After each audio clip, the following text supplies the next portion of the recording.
Hi, everybody. Welcome to the June Journal Club with Can. And this month we have Jason Wilson back with us from Curious About Cannabis. And he's going to be presenting his very own research this time on CBD concentrations. And so we'll upload the video to YouTube afterwards, but I'll just go ahead and let Jason kick it off. Cool. Thanks for having me back. Thanks, everybody, for coming. Last month, we talked all about kind of how to critically evaluate research papers and kind of how to use some AI tools to do that. This month, I'm presenting on an actual research study that I published right around the end of 2022, I believe is when it came out. And it's kind of a beginning of a series of publications that resources allowing, we plan on publishing a couple more papers from the same study. The name of the paper is called Total CBD Concentrations and Yields from Traditional Extraction Methods, Percolation versus Maceration. And get this to scoot forward here. And kind of the main inspiration behind the study is when myself and my friend Travis Simpson, who's a herbalist, and Kevin Spellman, who is a world-renowned Ayurvedic medicine practitioner and molecular biologist, and has done all sorts of work. We were working together for a company making formulations of different cannabis products specifically for clinicians to use in pretty strict situations, like observational studies, things like that. And so we spent a lot of time trying to look at variables that affected the reliability of formulations, the consistency of formulations, that sort of thing. And we were doing a lot of really cool research behind the scenes for the company we were working for. And we came up with some really great product formulations. But the whole time we were really also thinking, like, wouldn't it be interesting to do some research that was more practically valuable for those people who can't afford to buy these really expensive clinically formulated products, people that are maybe experimenting with making products at home, which we already knew they were doing. Just through the work that we were doing, we knew that a lot of these patients were making their own tinctures, making their own topicals and edibles and things like that. And so we started to think, what is some research we could do that would be very practically relevant and very practically valuable for those people at home who don't have access to lab equipment, who don't have access to, all of these tools. What's some projects we could do that could help, kind of the average person DIY product formulator.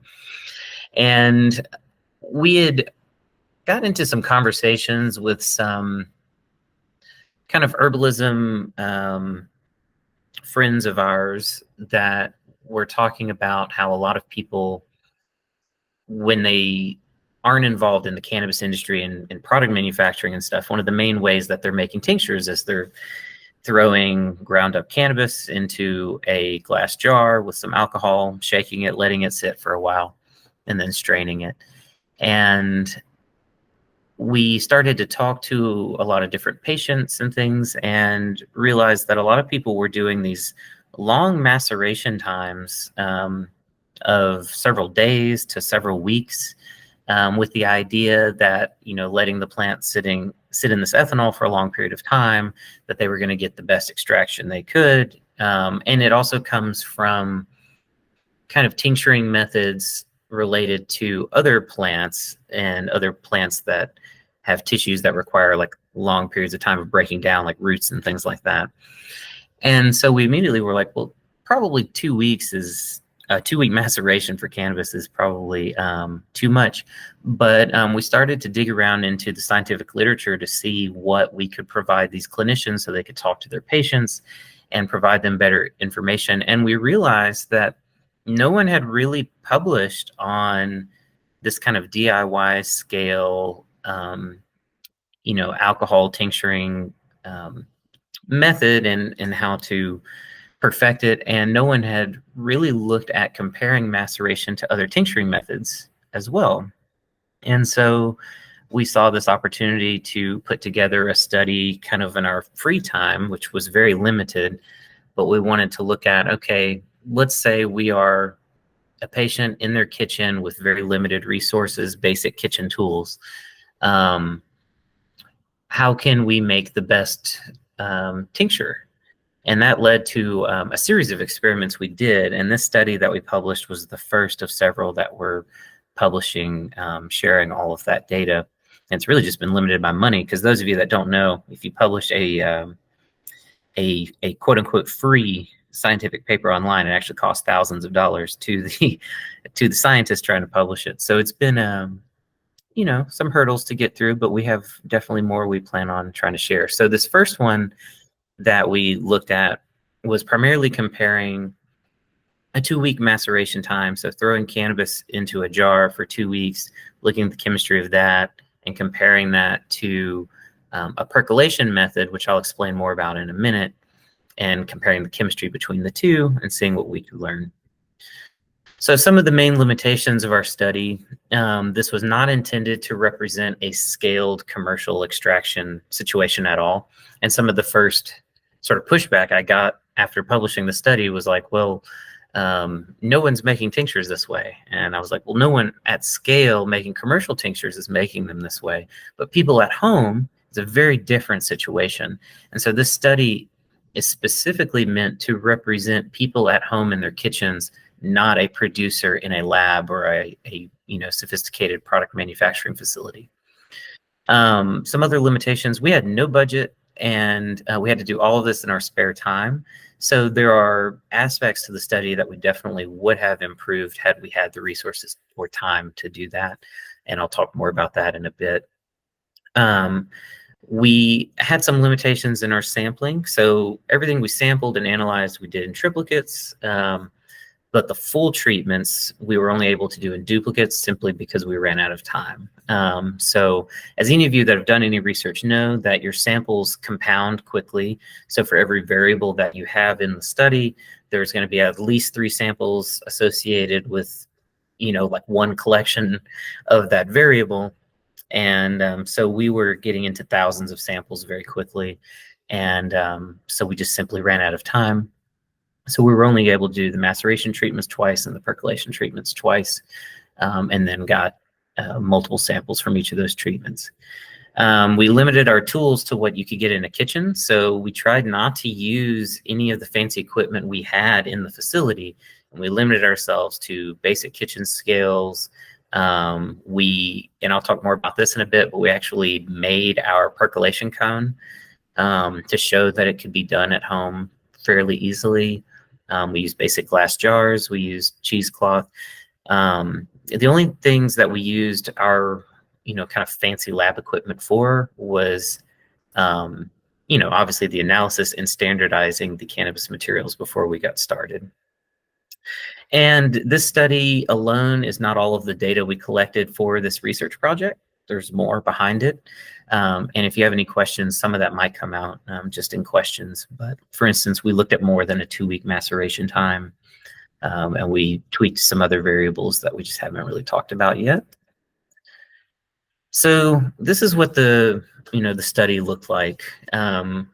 We started out saying, okay, we need to find cannabis flower that we can standardize. We chose to use decarboxylated cannabis flower primarily because the only analytical equipment I had access to for this study was a GC with an FID detector. So in hopes of removing some variables related to decarboxylation efficiency and that sort of thing, we just decarboxylated the material ahead of time.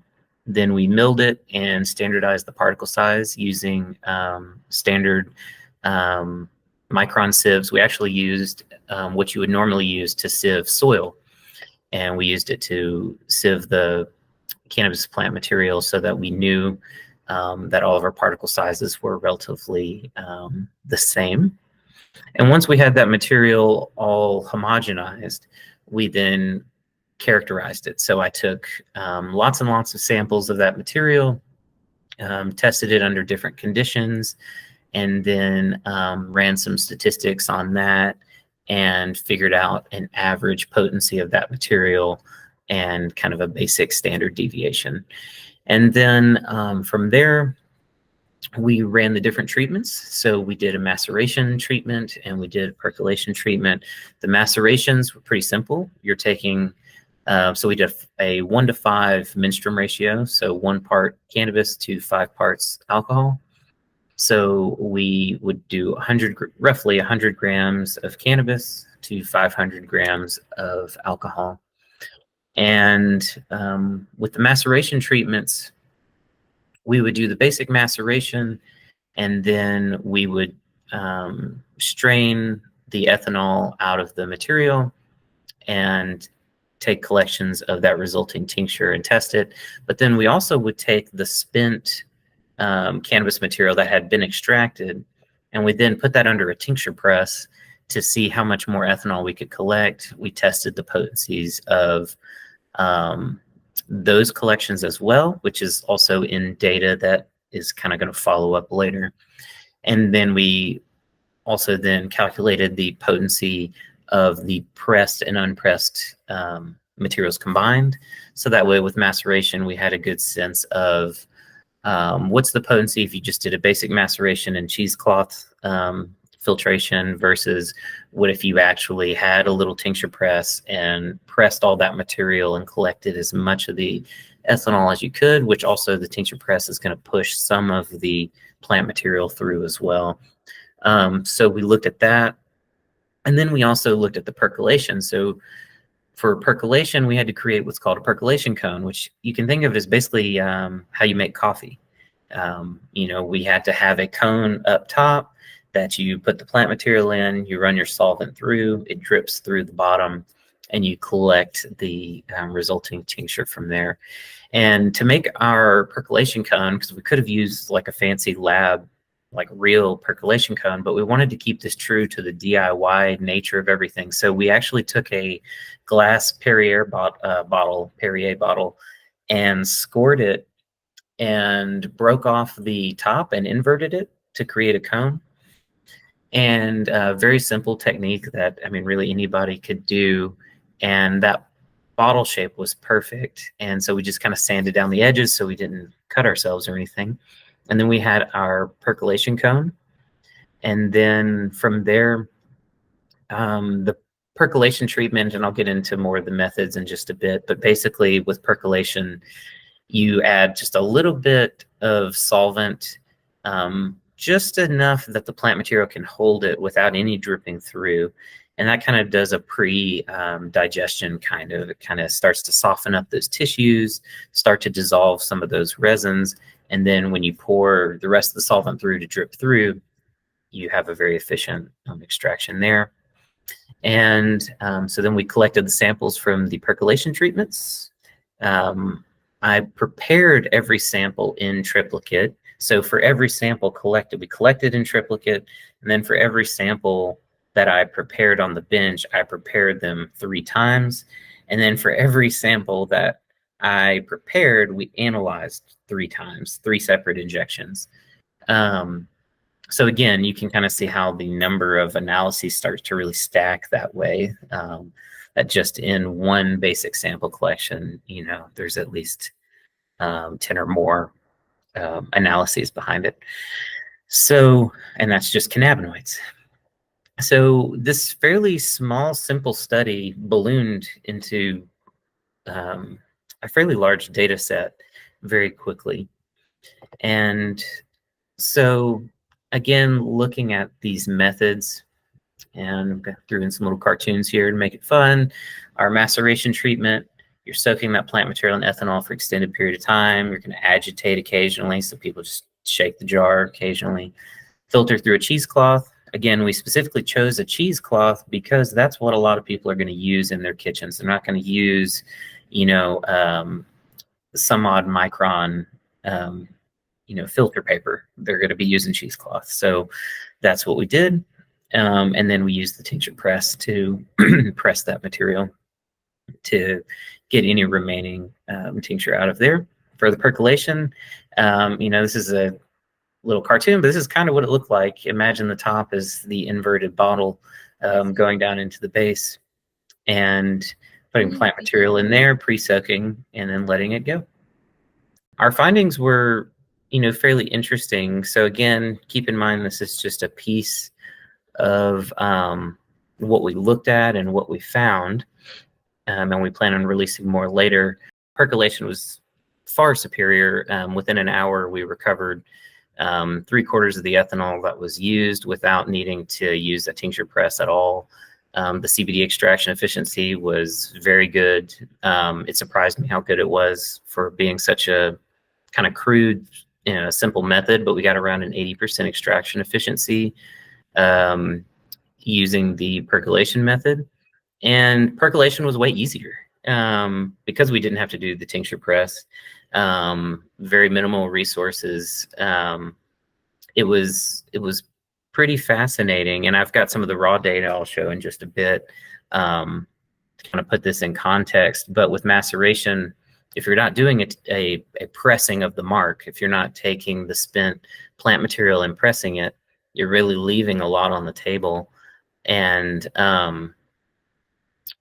we were seeing these results comparable to this, fairly long maceration time as well, which then led to the other treatments that we did that we will be publishing about hopefully later this year, where we did compared this to maceration times of 1 hour, 1 day, and several days to kind of fill in the gaps. And that'll be interesting to share as well. But here's a look at some of the data here. So looking at CBD percent recovery and kind of the total liquor recovery, the tincture recovery, and that sort of thing.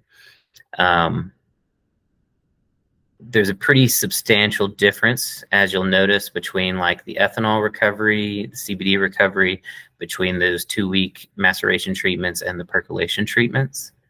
So much so that like this affected me in terms of how I mess around in my home kitchen making herbal preparations in general, because these results are not just applicable to cannabis. And that was something that was very important to us, because we were working with lots of other plants besides cannabis at the time that we did this study.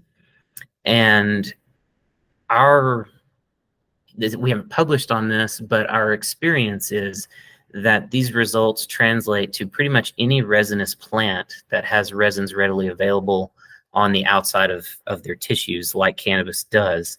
And there are quite a few plants of like therapeutic value that these could apply to. So it's our hope that this will allow people to make faster, more effective tinctures at home. Here's another look at some of that data focusing on the ethanol recovery. It was a very it was interesting to me that no one had done this, that no one had just done a very simple comparison of maceration and percolation with cannabis. It was baffling to me that just hadn't been published on at all. So this was our little contribution to beginning to, kind of tell that story for these folks that are making tinctures at home in their home kitchens. We want to try to publish more of this data to help people understand variables they can tweak to, do this faster and more efficiently without having to buy equipment, without having to really invest in anything else, and just taking what they have around. I think people can make some really great high quality tinctures for themselves if they just understand a little bit. And this study, the takeaway from this study was primarily looking at, hands down, if you're making tinctures at home, percolation's the way to go. You'll be able to make just as good of a tincture as you could in 2 weeks as you could in an hour if you do percolation. But there's other bits to this too. Like I mentioned, we did look at different maceration times other than 2 weeks, and we'll be publishing on that. And there's some little kind of interesting things to pull from that.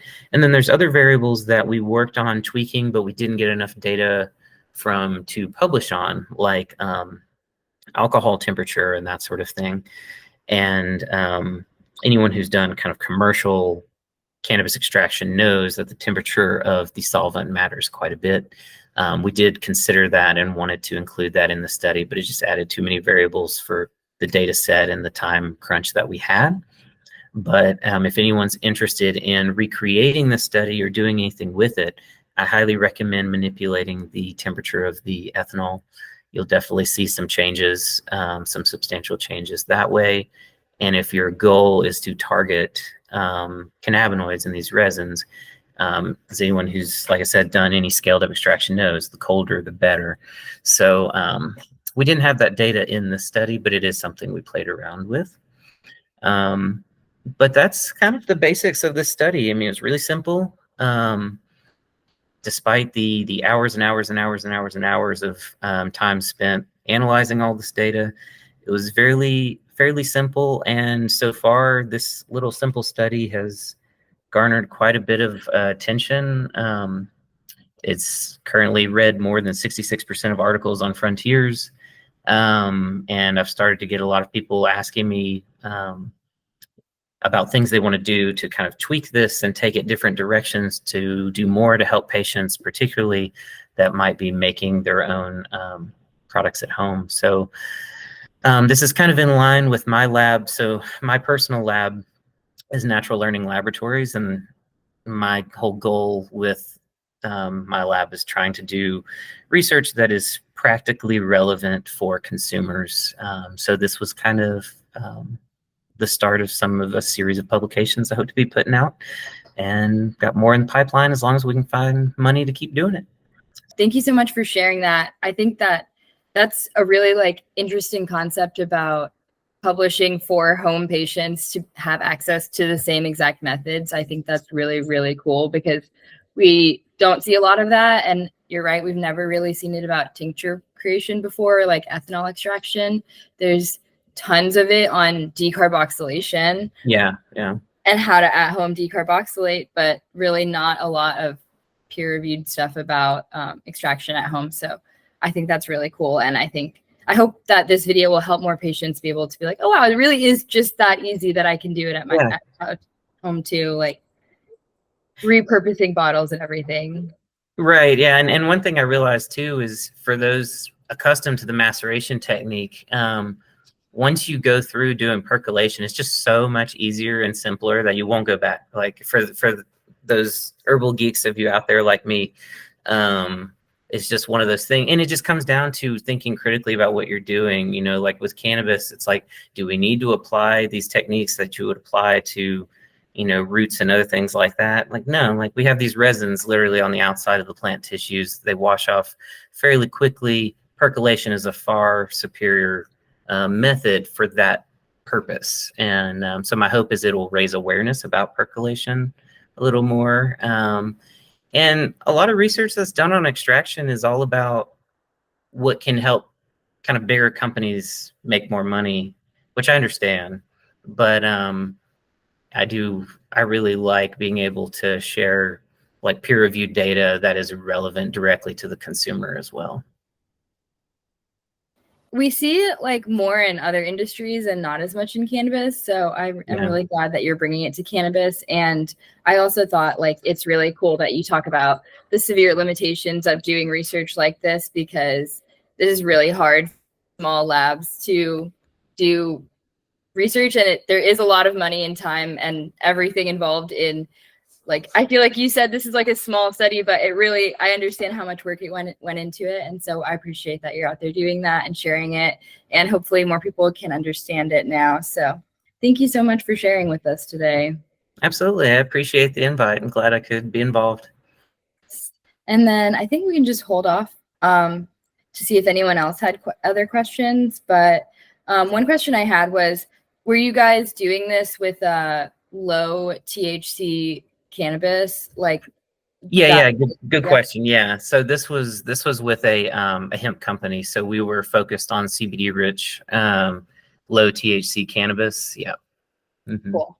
And I think there's a lot of like, you know, there's a lot of value in showing the CBD extraction specifically, because a lot of medical patients prefer to use CBD, especially when people are making tinctures like for younger patients and everything like that, it's definitely got a greater audience. Well, and that's what sparked it is so this actual study, it's funny how publishing research happens. This study actually happened like years ago, but it took a while to actually get it out to the world. And when we did it was really when CBD was booming, really big, and people were experimenting a lot with hemp.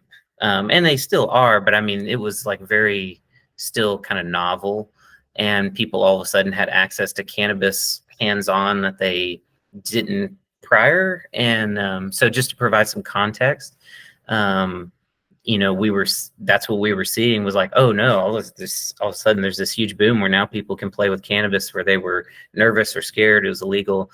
And so that was a part of that motivation, was seeing that boom. Awesome. I know publishing is a lengthy process, so I can see how it takes a while. Yeah. Thanks for joining us again at Journal Club. And anything else that you want to add on, or do you want to shout out your contact information so people can contact you? Sure. Yeah. If you want to follow up with me or follow anything I'm doing, if you search for Curious About Cannabis, that's, my primary like cannabis education brand. And we have all sorts of stuff going on, events and things, masterclass coming up next year, all sorts of courses and things. So if you go to cacpodcast.com or curiousaboutcannabis.net, that will get you there. And then if you want to follow me personally, on most social media platforms, I'm Jason Wilson MS, because there's a million Jason Wilsons. So if you search for Jason Wilson MS, you should find me there. Awesome. Thank you so much. Absolutely. Thanks for having me.